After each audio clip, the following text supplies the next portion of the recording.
So I've been using the a7 IV for the last 2 years or so, and it's honestly became one of my favorite cameras I've ever used. It's extremely adaptable and you can get so many different types of images with it that it's hard to pick a different camera over it. But today that kind of comes to an end as I'm going to be switching from the a7 IV to the ZV-E1. Now there's quite a few reasons for this, but I just kind of wanted to go over why I'm switching and whether or not you should be switching or which camera you should buy. These cameras are at a very comparable price point, so I figured it's worthwhile to make a video and just let you guys know my thoughts, and maybe you can take those into account when purchasing your next camera. But before we really dive into the reasons why I'm switching, I want to just say I am still going to be using the a7 IV for commercial videography and photography. I have no plans on switching cameras for my actual work. But for personal use, I think it is beneficial for me to downgrade and just experiment with a whole new camera. I've been using the A7 cameras for pretty much my entire photography, videography career, and I think it's about time that I switch it up and try something new. And with that said, let's just get right into the reasons. So pretty much the biggest reason that I'm switching from these two cameras is that I'm gonna be using this camera for pretty much just YouTube, only content creation.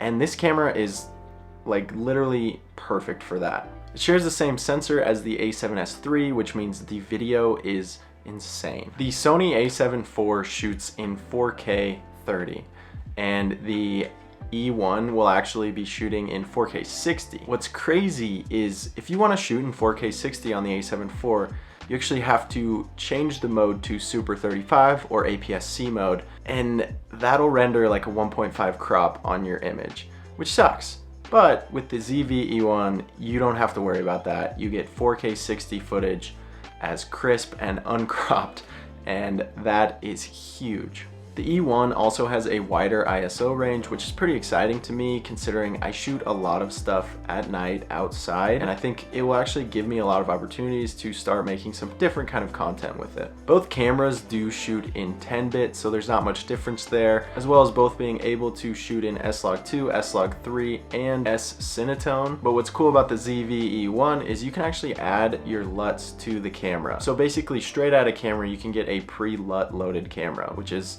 pretty interesting. I don't know if I'll use that feature or not, but it is kind of worthwhile to talk about. Now, the biggest thing that comes with the ZV-E1 is the AI processing chip. Now, this thing is pretty insane, and the videos I've seen with it are pretty cool. It enhances your autofocus technologies and basically allows you to track subjects way better. Another thing that I'm kind of excited to try is the auto framing feature, where basically it will frame you in the monitor wherever the center is and just keep you there.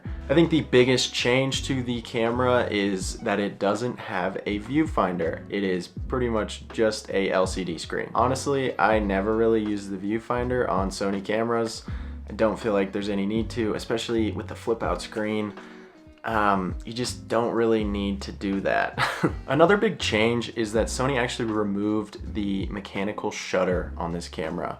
So the only way to take a photo is with an electronic shutter. The problem with this is that you cannot get rid of rolling shutter, which can actually like totally ruin an image.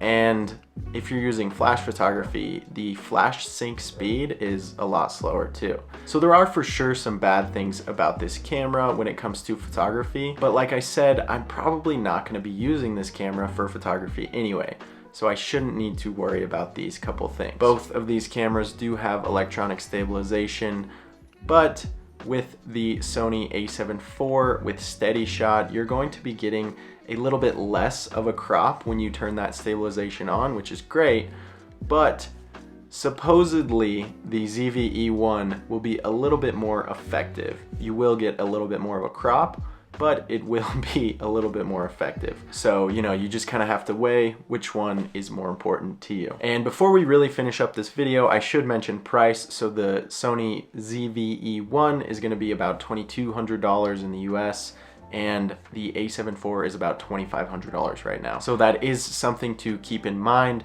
but I will say the a7 IV is honestly a photographer's video camera. It is an extremely well-rounded camera for sure, but there are some drawbacks to the video. It's no A7S III, but that doesn't mean it's a bad camera by any means. Like I said earlier in the video, I'm still going to be using this camera for all of my commercial shoots. I have no plans on changing cameras for that, but I think the ZV-E1 actually offers a ton of interesting features, and it's pretty worthwhile to at least test it out. I think as creative people, it is super important to learn new things, whether it's learning new gear, learning new equipment, or even just learning new skills in general. So that's another big reason that I'm going to be getting this camera. So if you guys had any questions or had any opinions, I'd love to hear your thoughts on these two cameras and just kind of see what everybody's take on it is. So if you have anything like that, drop it down in the comments below. I'd love to see what you guys think. But anyways, with that, I will see you guys in the next video. Later.